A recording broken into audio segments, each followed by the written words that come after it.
I knew how he would look at me if I left, not with anger, but with certainty. The certainty that I would come back, because I had nowhere to go, because he would make sure no one believed me. He never hit me. He programmed me, our children, even our friends. I was the showcase of his success, and if I simply disappeared, he would find us. But if we died, he would become a hero. I didn't want revenge. I wanted to survive. The fire wasn't destruction. It was a door. I just didn't know that behind it was another cage.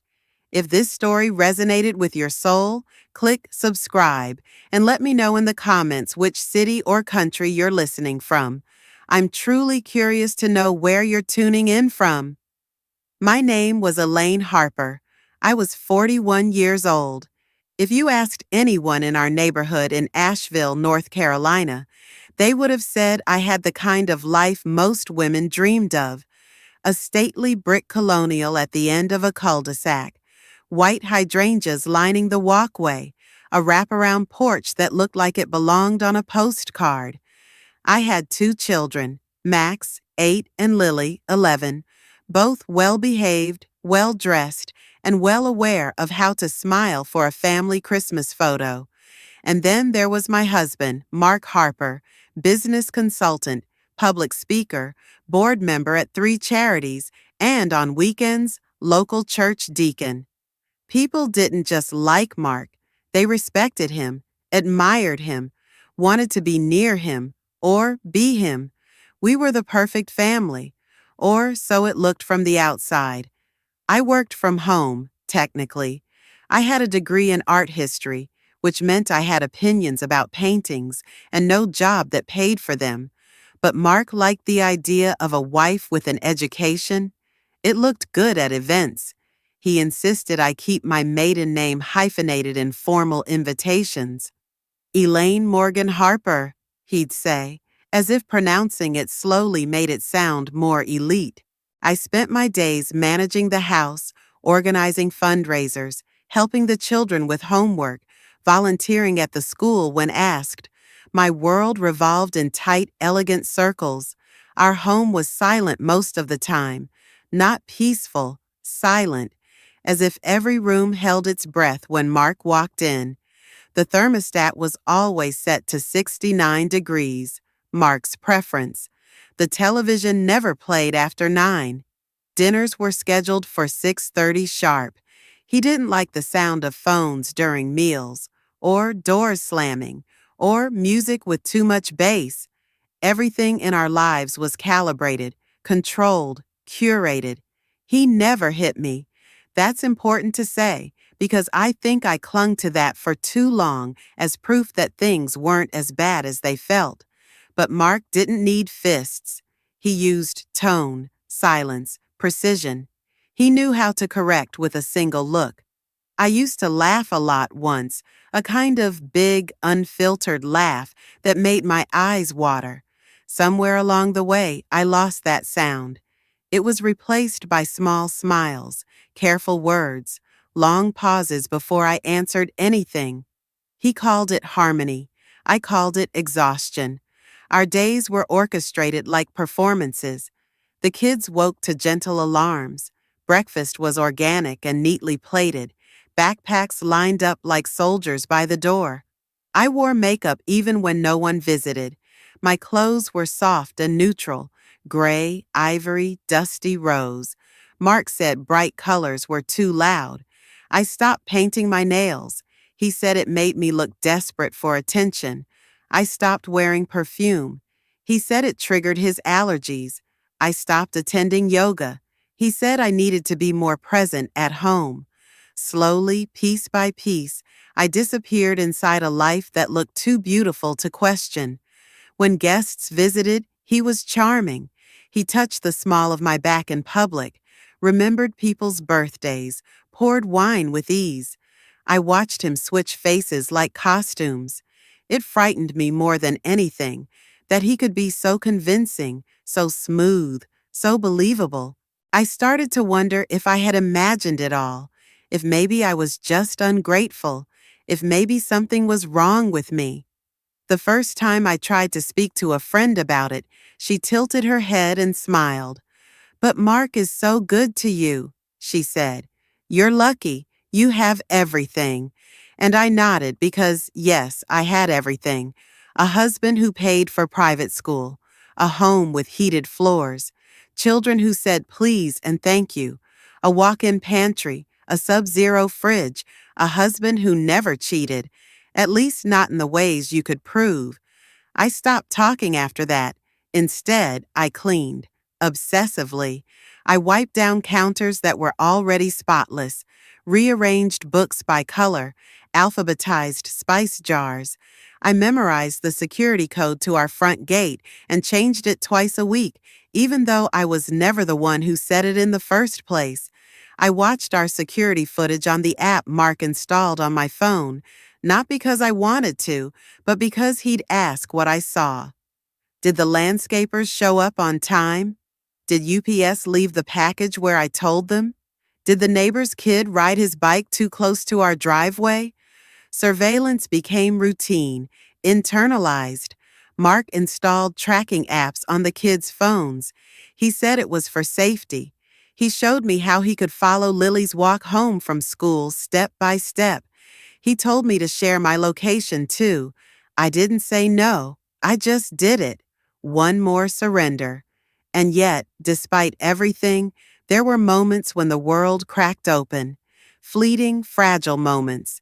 Like when Lily drew a picture of me and wrote "Mommy is brave" in the corner. Or when Max whispered, "Are you happy?" while I tucked him in and looked at me like he already knew the answer.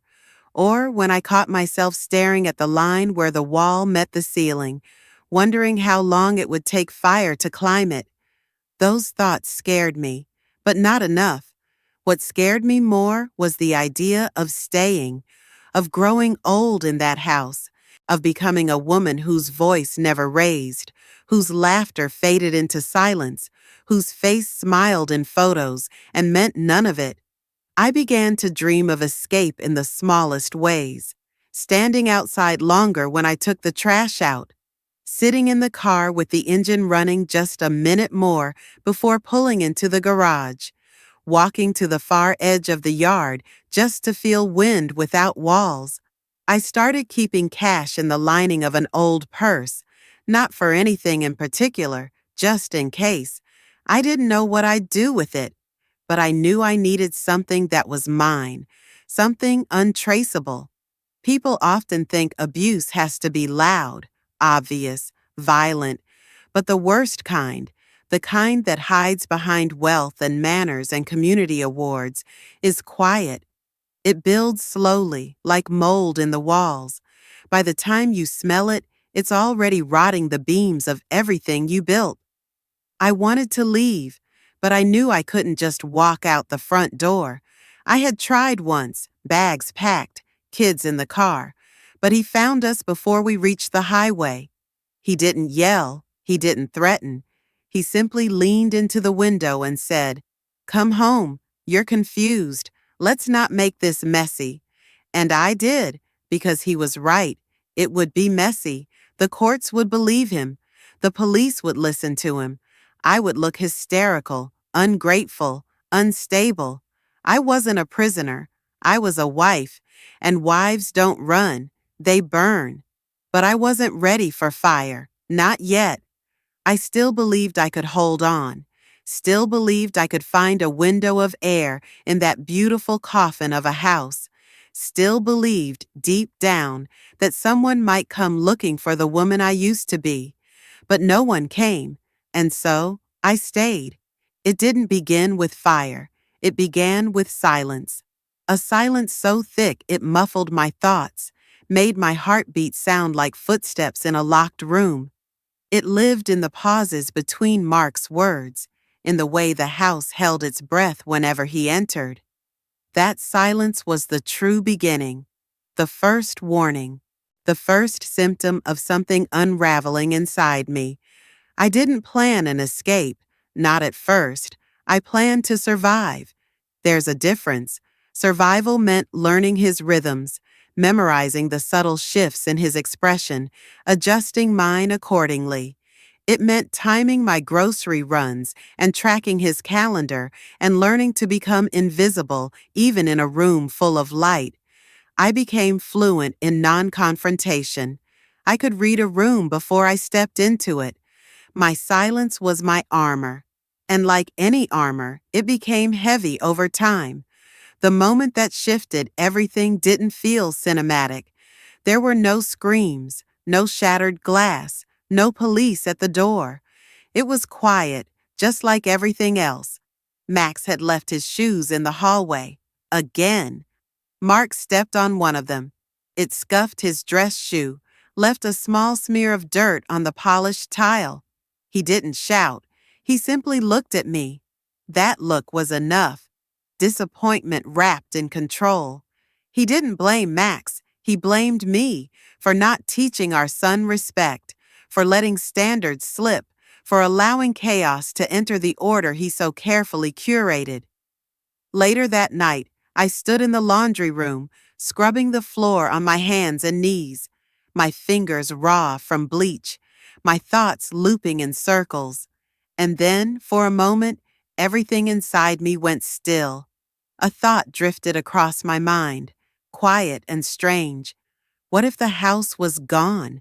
Not the people, not the children, just the house, the walls, the windows, the cameras, the polished lies. What if I could erase it all with one spark? It was a fantasy at first, something I allowed myself to imagine while folding towels or cleaning grout, a flash of heat in my imagination, a moment where everything that trapped me turned to ash. I felt ashamed for even thinking it, but shame was a familiar feeling. It didn't stop me. In fact, it started to fuel me. I began researching in secret. Late at night, after Mark fell asleep, I sat on the bathroom floor with my phone under a towel, searching things no wife should ever search. House fire investigation process. How long does a house take to burn? Signs of arson. Survivable locations during house fires. My hands shook as I read, but I couldn't stop. I told myself it was just information, just curiosity. But I knew better. Information is never just information. It's preparation. I started keeping notes. In a blank sketchbook, the kind I used to buy when I still believed I'd return to painting. I mapped the house, outlets, electrical wiring, gas lines. I took photos of closets, of fire alarms, of the breaker panel, not because I planned to use them, not yet, but because it made me feel less helpless, like I had a secret too. Then I began to gather small things, cash from grocery change, a prepaid phone I bought at a gas station 3 towns over, old IDs, expired credit cards, anything that could help me disappear. I stitched the lining of my coat to hide documents. I kept a copy of the kids' birth certificates behind the dishwasher. I memorized the way out of town without hitting the main roads. I rehearsed conversations in my head that I would never get to say. Still, I didn't act, not yet. The final push came one morning in autumn. I had taken Lily to the doctor. She'd been having stomach aches for weeks. The doctor ran a few tests and asked if anything had changed at home. Lily hesitated. Then she said softly, "My dad gets mad when we talk too loud." The doctor smiled and nodded. She made a note. We left with a prescription for antacids. That night, I sat on the edge of Lily's bed and listened to her breathe as she slept. I looked at her small fingers curled beneath the blanket, the faint lines of worry on a face too young to know what that even meant. And I knew with an aching clarity that this was it. I couldn't wait for a system that didn't believe bruises unless they showed up in photographs. I couldn't hope for a lawyer brave enough to challenge a man like Mark. I couldn't leave in daylight, not and keep them safe. So I crossed the line. I chose fire. The plan was simple, not foolproof, but desperate plans rarely are. Mark was scheduled to fly to Dallas for a 2-day conference. I would wait until he was gone. At night, I'd pack the kids into the car, drive to a rented storage unit 30 miles out, and set a delayed fire in the garage. Something electrical, with a timer rigged from a cheap kitchen appliance and old wires. I'd stage it to look like an accident, like we were home, like we died. I would leave traces, burned pajamas, a melted doll, my wedding ring dropped beneath the bed. The goal wasn't just escape, it was erasure. If Mark believed we were gone, he wouldn't look for us. His reputation would shield him from questions. He'd be the grieving husband, not the predator, and I'd be gone. I rehearsed it all in my head 100 times. I told the kids we were going on a surprise trip. I packed only what I could carry. I used gloves for everything. I left no fingerprints. I studied the wind patterns. I left the front gate ajar to make it look like someone else had come. The night arrived. Mark left. I watched his taillights disappear like an omen. I waited an hour, heart pounding in my throat. Then I moved. But something went wrong. Max woke up early. He was scared. He cried. I tried to calm him, but the noise triggered the motion sensor on the front porch. A neighbor saw lights, called the fire department. They arrived before the fire fully took. I hadn't even reached the highway. I stood on the edge of the street, smoke clinging to my clothes, the children shivering in the back seat. Flames flickered behind me, just enough to draw attention, not enough to finish the lie. And as the fire trucks pulled in, I knew. The line was crossed, but I hadn't made it to the other side. I had risked everything, and failed. Mark returned the next morning.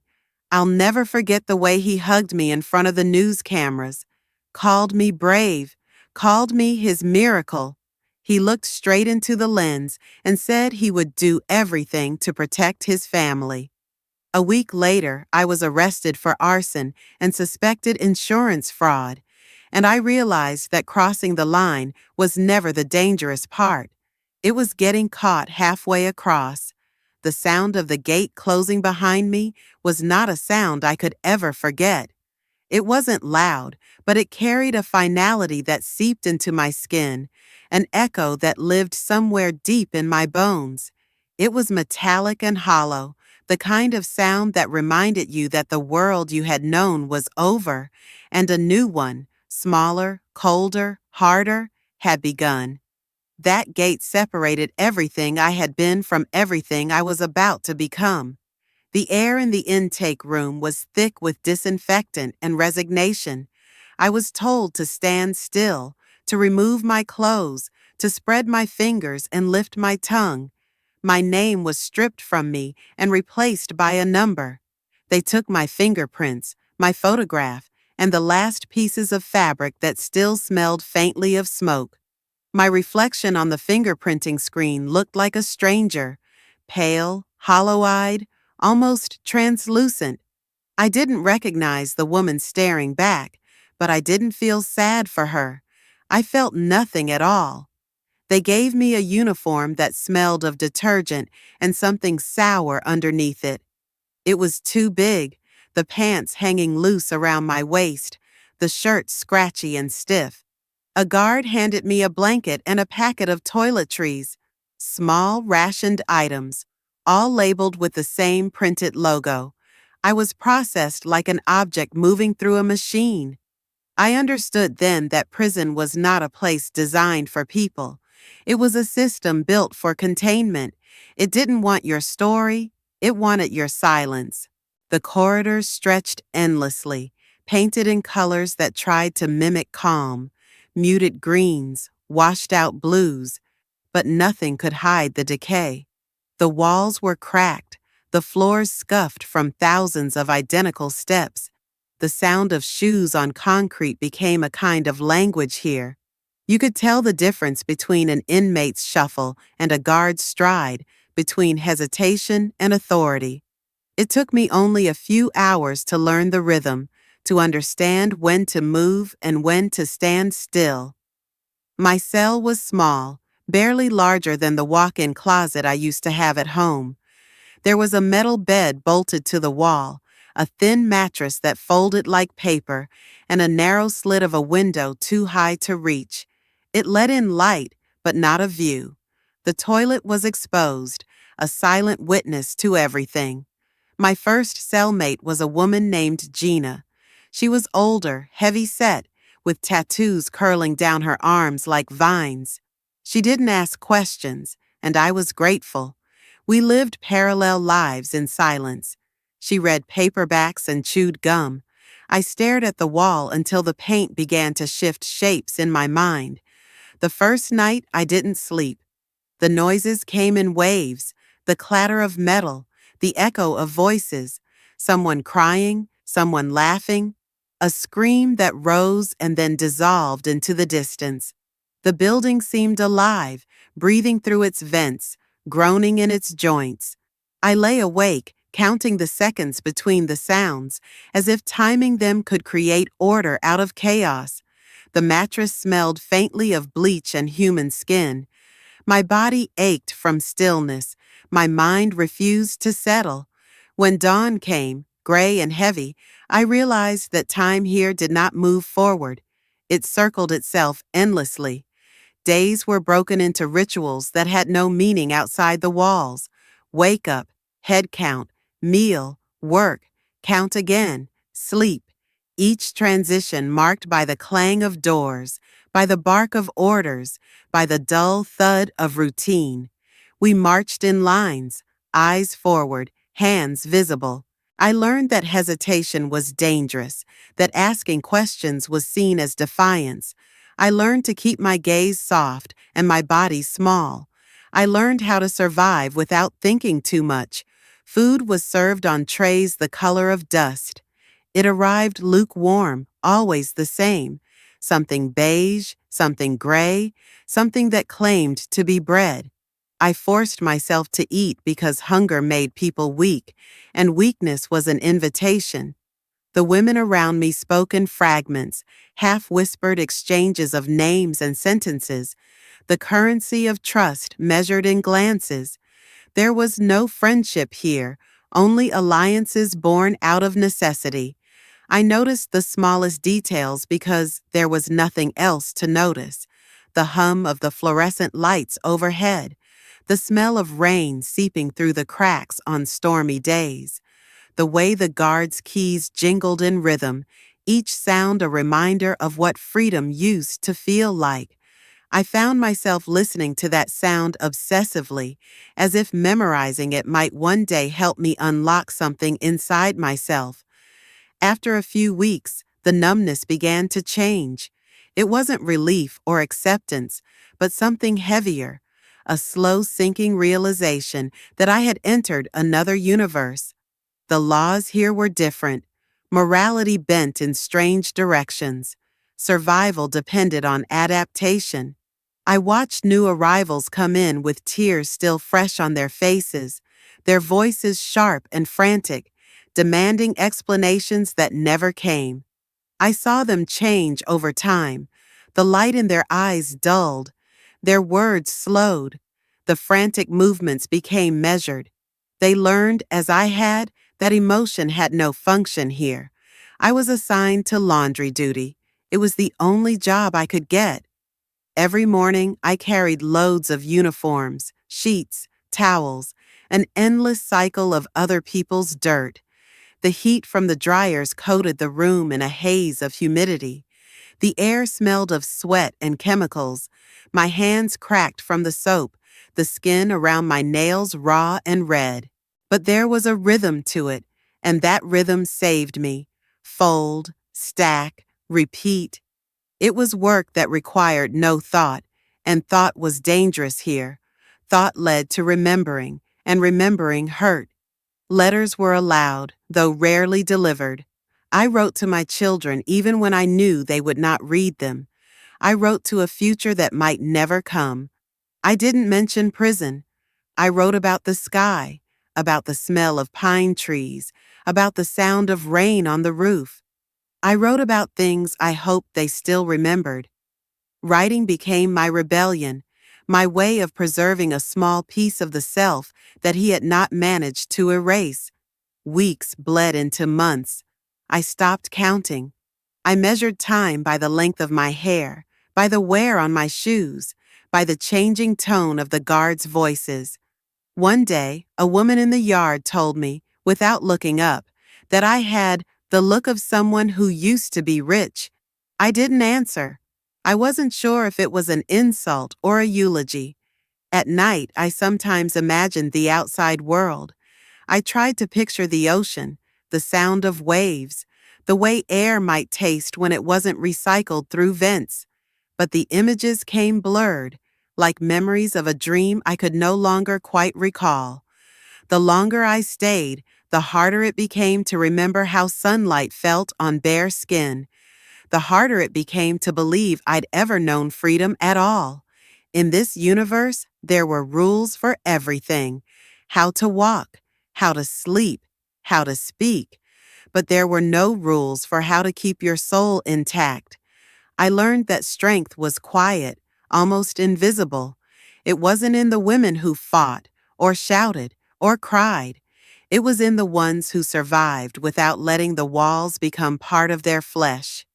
There were moments, brief, almost tender, when the world outside seemed to bleed through. A guard dropping a tray of food and laughing at herself. A streak of sunlight catching on the edge of a metal bed frame. A smell of soap that reminded me of home. Small cracks in the illusion of permanence. I lived for those cracks.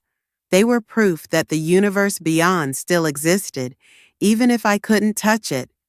Sometimes, late at night, when the building was silent except for the buzz of the lights, I'd whisper my own name just to remember how it sounded. It felt strange on my tongue, foreign, but it was still mine. It hadn't been taken completely, and that, in this place, was a small miracle. I realized then that I wasn't just living in another universe. I was becoming it. There came a day when I stopped thinking about how many mornings had passed. I no longer calculated the time in weeks or months, only in the erosion of who I used to be. I had shed layers I hadn't known were still clinging to me. Hope, memory, the delusion that someone would step forward and say, "There's been a mistake." That day never came, and so I stopped waiting for it. Instead, I watched the sky change color behind the narrow window above my bunk, learned the shadows it cast, memorized their rotation like a sundial carved into concrete. That light was the only thing left that didn't lie to me. Everything else inside those walls was a performance. Compliance was survival. Silence was strategy. One morning during head count, I stood a half second too long before raising my hand. It wasn't rebellion, just fatigue. But the guard's eyes caught mine, and in that second, I understood how thin the line was between existing quietly and being punished for it. He barked at me, made me drop to the floor, made an example out of me. My knees hit the concrete hard. My pride shattered louder than my bones. The women around me didn't react. That was the rule. Look away, stay uninvolved, don't draw attention. Afterward, in the infirmary, a nurse wrapped my wrists in silence. She didn't meet my eyes. No one did. I learned that invisibility was not just a condition, but a requirement. Pain had no voice here. It was as common as breathing, and far less disruptive. That night, something in me split. Not broken, not destroyed, split, like a fault line that had finally shifted beneath a mountain, just enough to feel the tremor. I started keeping a journal, not a real one. They confiscated those, but a piece of folded cardboard tucked under my mattress. I wrote with a golf pencil stolen from laundry inventory. Tiny, slanted words, one sentence per night, not full thoughts, just anchors.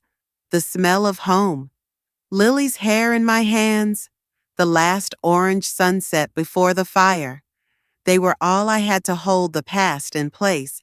The court hearings had gone silent.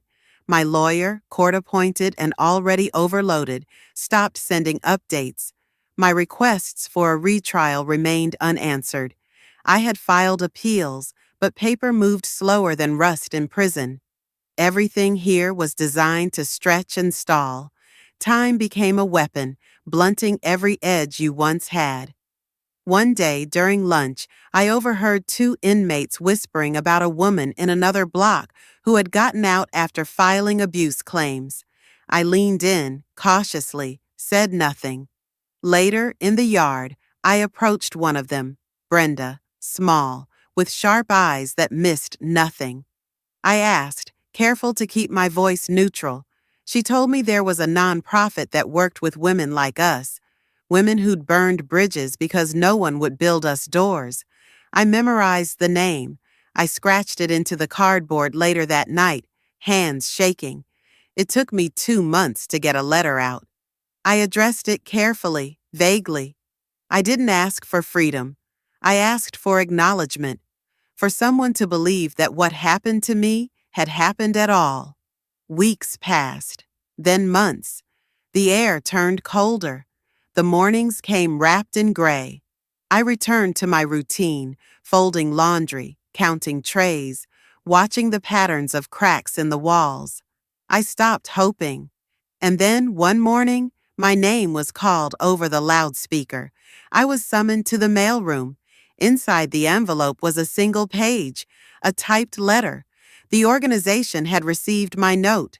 They were reviewing my case. They had seen others like mine. They wanted to help. They believed me. The words didn't feel real at first. I reread them 4 times before I let myself feel anything. Then I went to the bathroom, closed the stall, and cried, quietly, like I had learned to do. But it was the first time I cried for something other than loss. That letter was a thread, a whisper, a possibility. I wrote back. They asked for evidence. I gathered what I could: old copies of police reports, statements from neighbors, medical records from Lily's pediatrician that hinted at anxiety. I knew it wasn't enough. It never was. But I sent everything. Weeks passed again. And then a paralegal named Nora began writing to me. Her letters were clean and methodical. She asked questions, asked about the fire, about the plan, about what I had tried before it all fell apart. I told her the truth, not the courtroom version, the real one, the one where fear lives in the walls, the one where control is invisible but absolute. Through the exchange of letters, something inside me woke up. Not strength, not yet, but something smaller, a flicker, a refusal to vanish. And then the real point of no return came. Not with fire, not with fear, but with the truth. In one of her letters, Nora asked, "If you had the chance to go back, would you still have lit the match?" I didn't answer right away.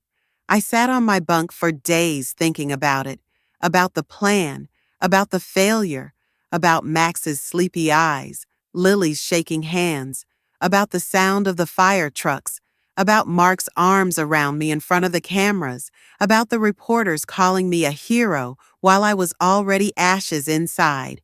And then I wrote, yes, I would, but I would have run faster.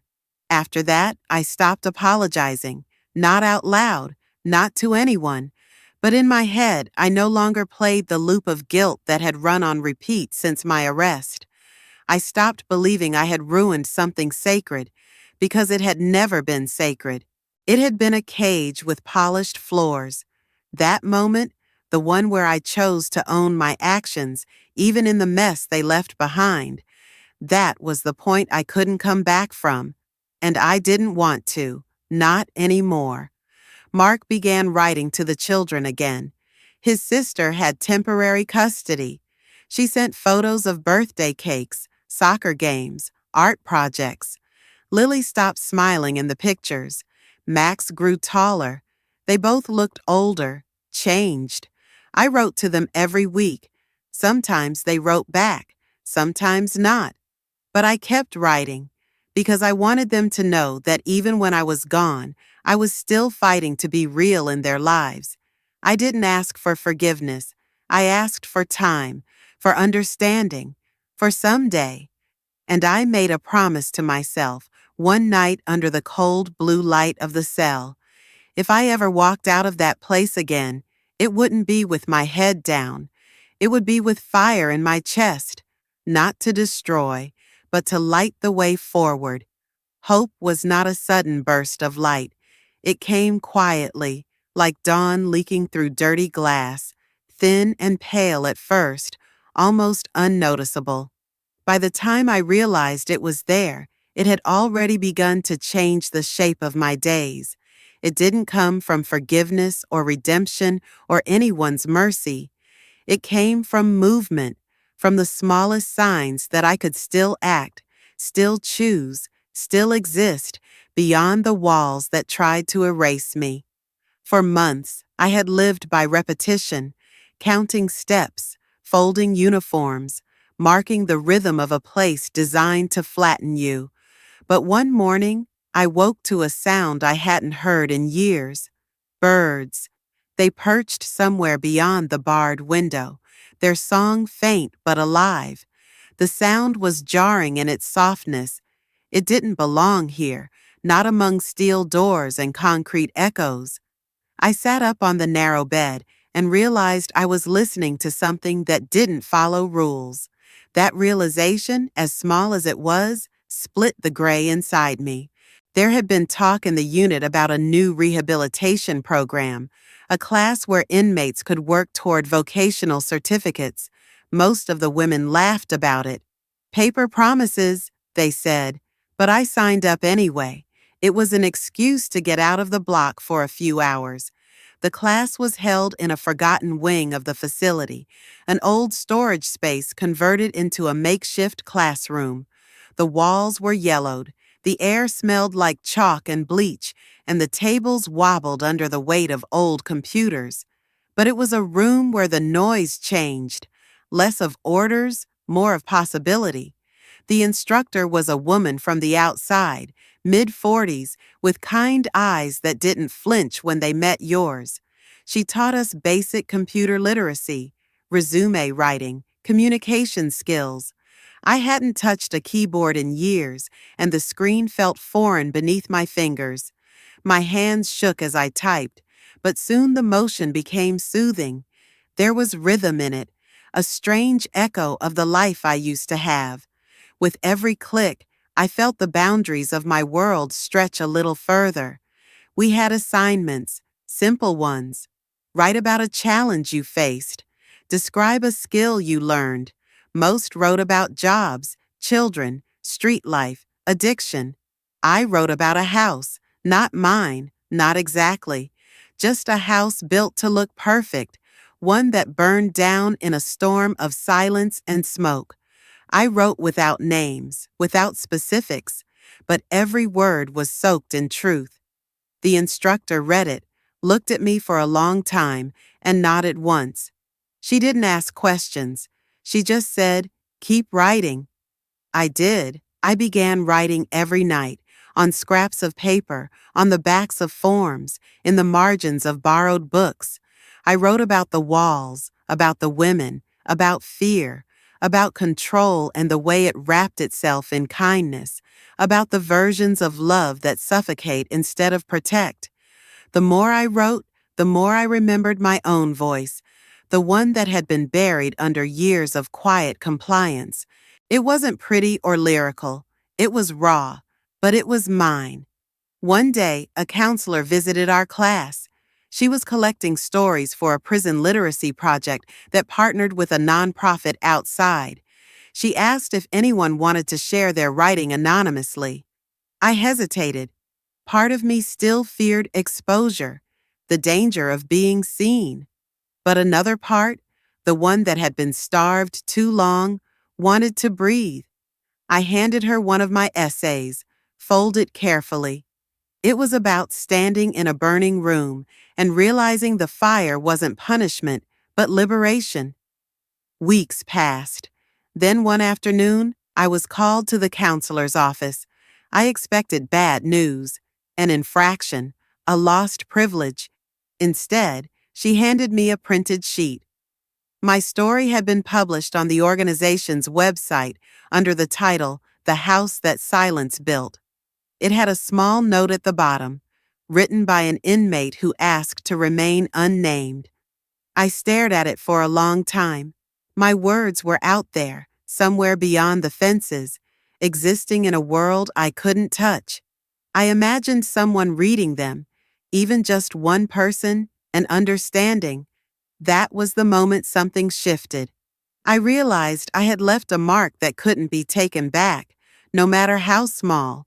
It was as if the air in my chest expanded for the first time in years.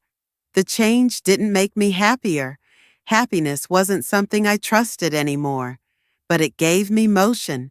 The guards noticed I worked harder, that I didn't flinch when spoken to. The other women started asking for help with their letters, their appeals, their forms. I became useful. And usefulness in a place like that was power. There was a woman in my unit named Carla. She was serving time for something she never spoke about. She had a son she hadn't seen in 8 years. One night, she slid a letter under my door, asking if I could help her rewrite it, make it sound less desperate. We worked on it together during meal breaks, polishing the words until they were steady. When she got a reply from her son, she brought it to me with tears in her eyes. It was a small thing, but I carried it like a secret light. The following months blurred into a pattern of small victories. I joined a library detail. I helped organize the shelves, catalog old books, discard ruined ones. The smell of paper became my sanctuary. I spent hours running my fingers along cracked spines, remembering a life filled with stories I used to take for granted. The library became a refuge for more than just me. Women came there to escape noise, to breathe, to find pieces of themselves hidden in borrowed words. One evening, while shelving a box of donated books, I found a photograph tucked between the pages of a dictionary. It was of a woman standing in front of a house, smiling, eyes half closed from sunlight. I didn't know her, but I couldn't stop looking at the picture. The image was ordinary, but it pulsed with life. I slipped it into my pocket and kept it hidden under my pillow. It reminded me of a truth I had forgotten. Life outside didn't stop existing just because mine had. Seasons passed. Letters continued between me and the nonprofit. They helped me file new paperwork, requested a review of my case, connected me with a support group for women rebuilding their lives after incarceration. For the first time, I began to imagine what it would mean to start over. Not as a wife, not as a victim, but as a person standing alone. The counselor told me I might be eligible for early release if I maintained good behavior. I didn't celebrate. I didn't dare. Hope, I had learned, could be cruel when handled too roughly. But the thought of it flickered inside me like a low flame that refused to die. I kept it small, protected it. Sometimes, at night, I would lie on my bunk and close my eyes, imagining the outside world. Not the one I had left, but a quieter version. A place with chipped paint and secondhand furniture. A job that paid little but was mine. A door that locked from the inside because I chose to lock it, not because someone else did. Freedom was no longer a fantasy of grandeur. It was the simple act of breathing without permission. The other women began to notice the change in me. They called me teacher. They teased me for the notebooks I filled, for the way I carried a pen like a weapon. But there was warmth in their teasing. For the first time, I belonged to something that wasn't bound by fear. There was a fragile sisterhood in that place, stitched together by pain and survival. We were all fragments, but somehow, together, we made a mosaic. The day I received the news that my request for parole was being reviewed, I didn't cry. I just sat there, hands folded, letting the weight of the moment settle. I knew it might still fall apart. Bureaucracy had its own cruel rhythm, but the possibility itself was enough to make the walls feel less solid. That night, I went back to the window by my bed. The glass was scratched, the metal frame cold under my fingertips. The moon hung low and wide, almost full. I pressed my forehead against the bars and whispered nothing at all. No prayer, no plea, just breath. The same breath I'd been holding for years, finally exhaled. It wasn't freedom yet, but it was its shape, its echo. The light at the end of the tunnel wasn't blinding. It was soft, distant, but it was real, and that was enough to keep walking toward it. The day I walked out of prison, the sky was the wrong color, too wide, too pale, too clean. I squinted against it like it might swallow me whole. The air smelled unfamiliar, heavy with something sweet and artificial, fabric softener maybe, or fresh asphalt. I stood there for a long time, clutching a clear plastic bag filled with the things they said belonged to me. A pair of shoes I hadn't worn in years, a key that opened a house that no longer existed, a photo of Lily and Max, edges curled, colors faded. I took a breath and felt it scrape the inside of my lungs like cold metal. They didn't give you a parade when you got out. No confetti, no second chances, just paperwork and a ride to the nearest bus stop. I sat on the bench, hands clenched, waiting for a future that didn't feel like mine. I watched people pass by without looking at me. Their lives moved fast, like water running past a stone. And I was the stone, still, out of place, trying to remember what it meant to move. When the bus came, I climbed aboard and sat in the back, shrinking into the corner like I had inside my cell. I didn't know where to go. The halfway house had offered a temporary bed. I took it because it was all there was. I didn't ask questions. I didn't make conversation. The woman at the front desk handed me a pamphlet and pointed me toward my room. There were 3 other women there, each with their own ghosts, each watching me like they knew the language of collapse. The room smelled like bleach and old hope. The mattress was thin, but it wasn't made of plastic. I lay on it that night and stared at the ceiling fan spinning above me. I waited for the loud clang of doors, the footsteps of guards, the fluorescent hum. But it didn't come. The silence wasn't soft, though. It was sharp, edged with memories and absence. In prison, I had longed for silence. Now, I feared it. The next morning, I stood in line for coffee in a paper cup. I watched women laugh too loud, smoke too fast, pace the hallway like they couldn't stop moving. I didn't know how to be part of them. My voice had been silent too long. I spoke only when asked. I answered questions like I was still in court, short, controlled, calculated. I applied for jobs. Most never called back. The ones that did asked about the gap in my resume. I told them the truth in softened words. Time away. Legal complications. One woman asked directly, and when I told her I had served 4 years for arson, her lips pressed into a thin, polite smile. I didn't hear from her again. Eventually, I found work at a small diner that paid under the table.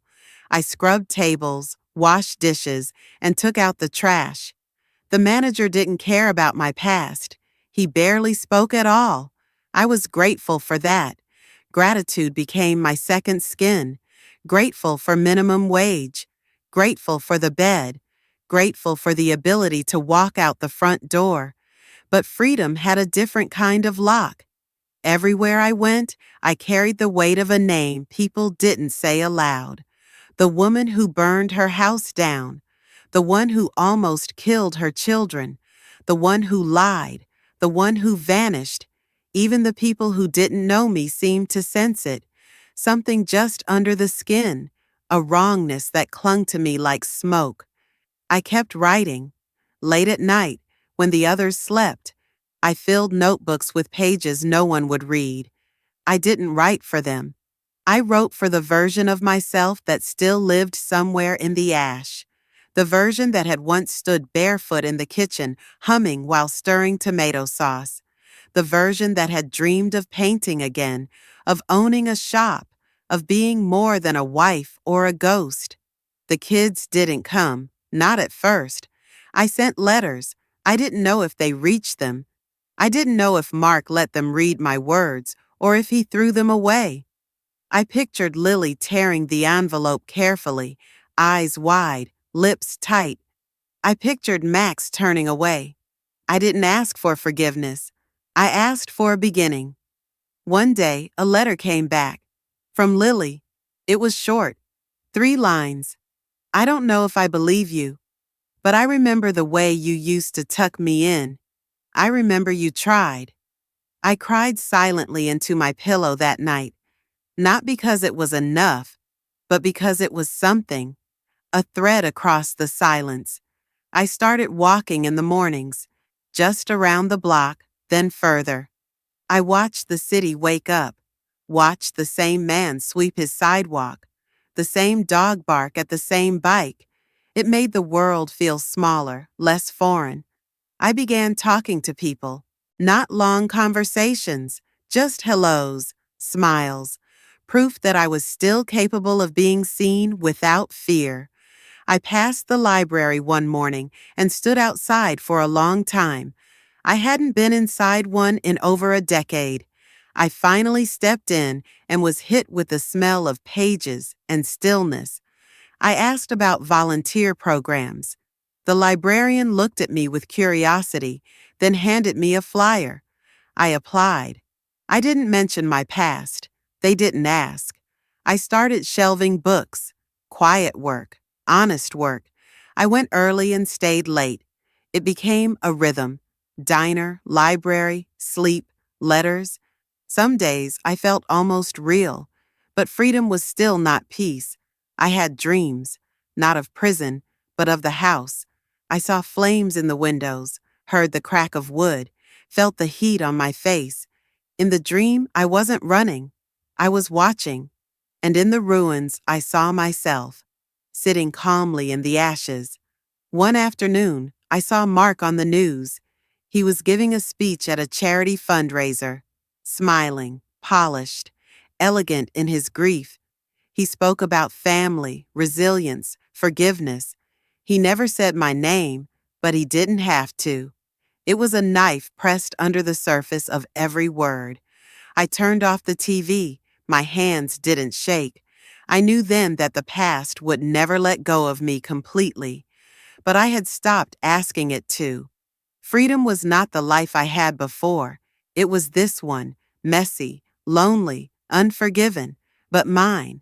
And in that, there was a kind of peace, not the kind that comes with clarity or absolution, the kind that grows in quiet moments, in the warmth of coffee, the rustle of pages, the scrape of a chair across a library floor, the kind that says, I am still here, still walking, still breathing, still writing.